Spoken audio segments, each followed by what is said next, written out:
Bismillah.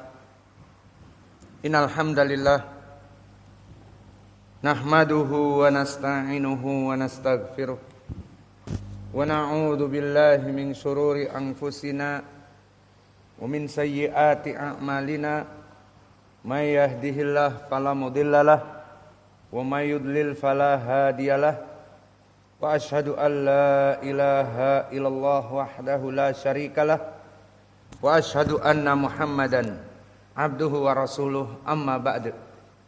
Alhamdulillah, pada kesempatan petang ini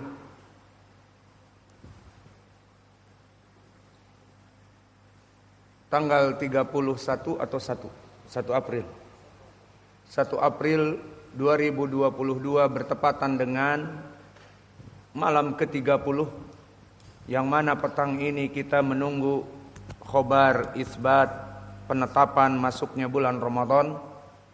Maka sambil menunggu isbat apakah besok Ramadan ataupun masih Sya'ban 30 hari, kita menunggu dengan memberikan kajian. Adapun untuk kajian kita sesuai dari request saudara-saudara kita di sini, di mana kita ingin melaksanakan sunnah menggunakan sepatu ataupun sandal di masjid ini. Maka masjid ini, masjidnya namanya apa, Pak? Ma'hadnya? Maka di Ma'had Imam Ahmad Ibnu Hanbal di Tike, Mamuju Utara, dekat dengan Palu. Pada kesempatan ba'dal maghrib ini kita memberikan kajian, yang mana kajian ini dari pengagungan sunnah, yang mana kaum muslimin diperintahkan oleh Nabi kita dan oleh Allah Jalla wa'ala untuk mengagungkan sunnah. Maka dari silsilah mengagungkan sunnah adalah menghidupkan sunnah-sunnah yang termatikan dan mematikan kebid'ahan-kebid'ahan yang ada. Maka alhamdulillah di Masjid Imam Ahmad, di Ma'had Imam Ahmad ini, saudara-saudara kami fillah, semadhab, seakidah, semanhaj, ingin menghidupkan sunnah yang terpunahkan dan termatikan karena banyak sebab, dikarenakan bisa jadi ketidaktahuan ataupun ragu-ragu ataupun butuh kepada penyemangat yang jelas. Di masjid ini insyaallah mulai dari penjelasan di malam ini berazam untuk menghidupkan sunnah. Sunnah yang termatikan yaitu sunnah solat menggunakan sandal. Maka ketahuilah ya ibadallah, bahwa Allah telah memerintahkan kita untuk kaum muslimin, khususnya ahli sunnah, yang namanya bernotabenekan ahli sunnah as-salafiyah, yang bertumpu ibadahnya kepada orang-orang salaf. Maka diperintahkan oleh Allah untuk mengikuti seluruh perbuatan dan sunnah nabinya. Seperti Allah berfirman di dalam Al-Quran, wa ma atakumur rasul fakhuduh wa ma nahakum anhu fangtahu, di suratul Hasyr. Maka dari apa-apa yang Allah perintahkan dari Rasulnya, ambillah, dan apa-apa yang dilarang oleh nabinya maka jauhilah. Dan di dalam surat An-Nur Allah berfirman, falyahdharil ladzina yukhalifuna an amrih an tusibahum fitnah aw yusibahum adzabun alim.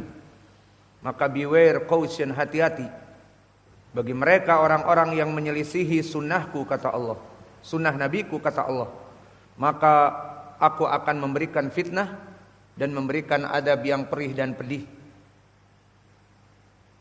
Dan juga di dalam surat An-Nisa, wa may yushaqiqir rasul mim ba'di ma tabayyana lahul huda wa yattabi' ghayra sabilil mu'minin nuwallihi ma tawalla wa nuslihi jahannam wa sa'at masira. Maka barang siapa yang menyelisihi nabi, perintah nabi padahal telah datang, perintah nabi tersebut dengan jelas, dan mengikuti jalan selain jalan ahli sunnah as-salafiyah, maka nuwallihi matawalla, kami akan memalingkan mereka dari apa-apa yang ada pada kami dari hidayah, karena mereka tidak mengikuti Rasul dan tidak mau mengikuti jalan ahli sunnah, maka kami palingkan dari jalan Rasul dan ahli sunnah. Wasa'at masira, dan kami masukkan kepada api neraka di hari akhirah yang merupakan seburuk-buruknya tempat kembali. Di dalam 3 ayat ini menjadi pendalilan yang tegas dan gamblang tentang pengagungan sunnah Nabi Muhammad sallallahu alaihi wasallam. Bahkan di dalam hadis pun banyak bahwa kita sebagai ahlu sunnah diperintahkan untuk menghidupkan sunnah dan mematikan kebid'ahan. Seperti hadis Irbad ibn Sariyah yang diriwayatkan oleh Imam At-Tirmidzi dan yang lainnya, berkata Rasulullah sallallahu alaihi wasallam, alaikum bi sunnati wa sunnatil khulafa ar-rasyidin al-mahdiyyin addu 'alaiha binawajid wa iyyakum wa muhdatsatil umur fa inna kulla muhdatsatin bid'ah wa kullu bid'atin dhalalah wa kullu dhalalatin finnar. Yang maknanya di dalam hadis ini ditegaskan oleh Nabi kita tentang permasalahan tugas dari seorang ahli sunnah as-salafiyah. Alaikum bisunnati wa sunnatil khulafa ar-rasyidin al-mahdiyyin adu 'alaiha bin nawajid. Yang pertama, memegang sunnahku dan sunnahnya para salafus saleh dari para khulafa ar-rasyidin Abu Bakar dan Umar dan Utsman dan Ali dan para sahabat yang lainnya. Gigitlah sunnah-sunnah Nabi dan mereka itu, ajaran mereka itu dengan gigi geraham kalian. Maknanya bukanlah mereka itu chewing gum. Apa chewing gum? Permen karet digigit dengan gigi geraham. Bukanlah sunnah Nabi dan sunnah para khulafa ar-rasyidin bagaikan permen karet yang digigit dengan gigi geraham, tetapi makna di sini indal Arab, bagi orang Arab adalah kiasan. Gigi dengan gigi geraham dengan kuat maknanya beristiqomahlah, berpegang teguhlah kepada sunnahku dan sunnah salaf kalian, as-salafus saleh dari para sahabat dan yang lainnya. Itu makna yang pertama dari hadis Irbad ibn Sariyah. Maknanya apa? Wajib bagi kaum muslimin menghidupkan sunnah. Ya ahla sunnah, hidupkanlah sunnah. Itu makna Nabi ucapkan tadi. Dan yang kedua, wa iyyakum wa muhdatsatil umur. Maka hati-hati, beware, caution bagi kalian dari perkara-perkara yang baru di dalam agama ini. Fa inna kulla muhdatsatin bid'ah wa kulla bid'atin dhalalah. Maka segala perkara yang baru dia dinamakan bid'ah, dan dari bid'ah itu adalah bermuara kepada kesesatan.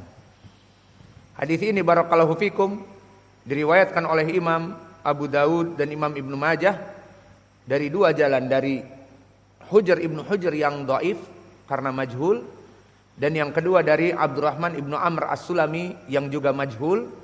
Maka dari 2 jalan ini naiklah hadis ini kepada Hasan li ghairih, telah dihasankan oleh para ulama era now seperti Syekh kami Muqbil Al-Wadi'i dan Syekh Al-Albani rahimahumullah, dan juga para ulama terdahulu.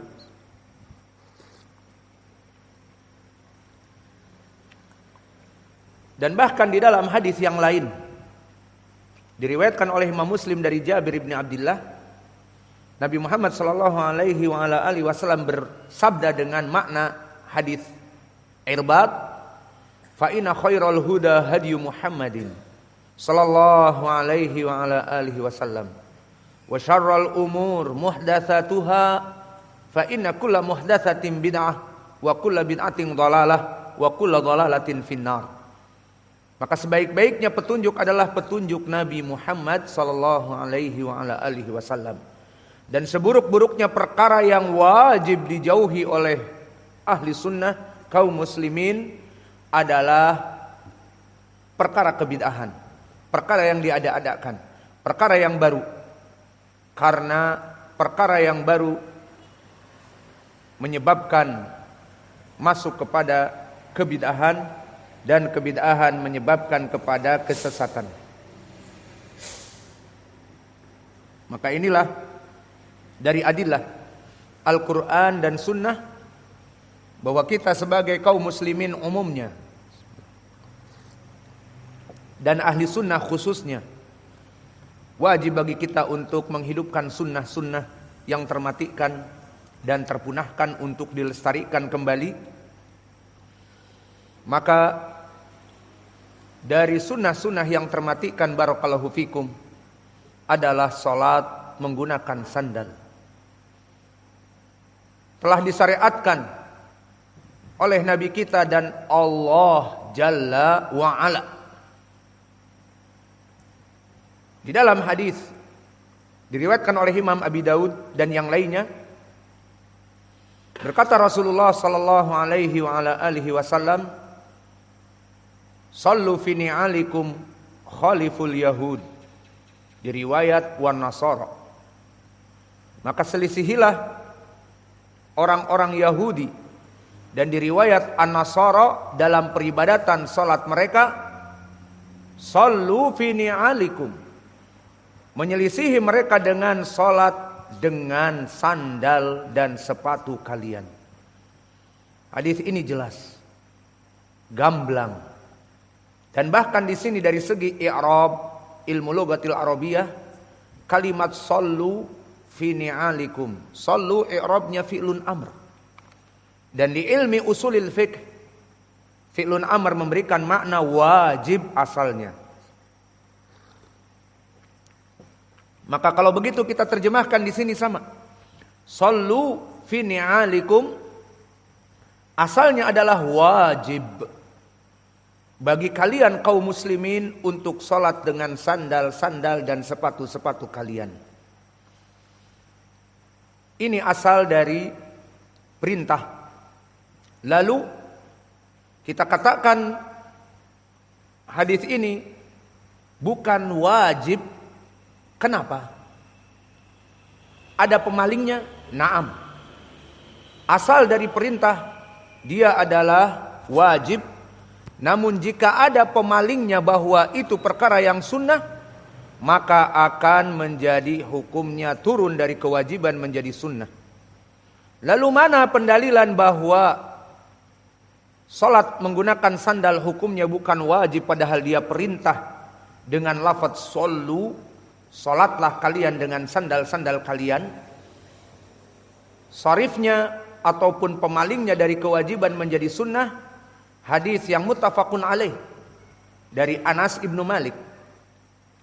Ditanya Anas ibnu Malik, akana Nabi sallallahu alaihi wasallam yusalli fi na'laihi? Qala na'am. Apakah dulu Nabi Muhammad sallallahu alaihi wasallam salat di atas dua sandalnya? Dijawab iya. Maka di sini poin pendalilannya adalah menunjukkan fi'il dari Nabi.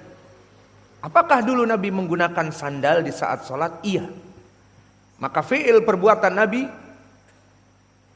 asalnya adalah bukan wajib.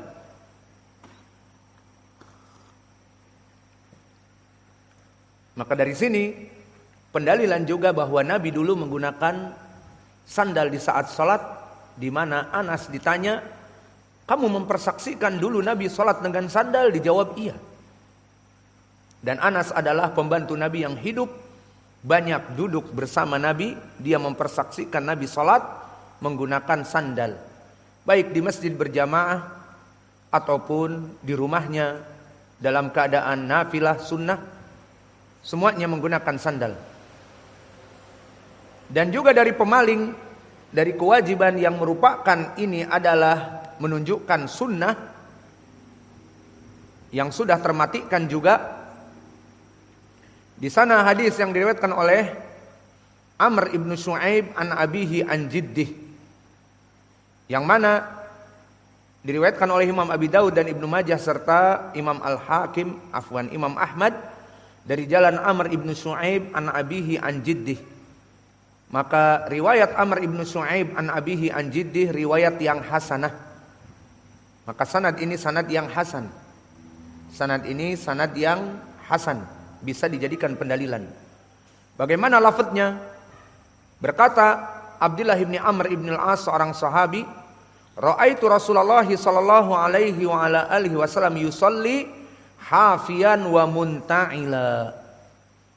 Berkata Abdullah bin Amr bin al-As, aku melihat Nabi melaksanakan salat hafiyan wa munta'ila, dalam keadaan tidak menggunakan sandal dan dalam keadaan menggunakan sandal ataupun sepatu. Maka sanadnya sanad yang hasan, bisa dijadikan pendalilan. Disinilah menjadi sharif, pemaling. Dari apa? Bahwa perintah salat menggunakan sandal bukan wajib. Dengan dalil di hadis Abdullah bin Amr bin al-As, aku mempersaksikan Nabi salat menggunakan sandal dan sholat tanpa sandal. Menandakan perkara ini bukan wajib harus sholat 24 jam menggunakan sandal. Anytime, setiap waktu menggunakan sandal. Semua sholat 5 waktu menggunakan sandal. Tidak. Tetapi kadang-kadang Nabi menggunakan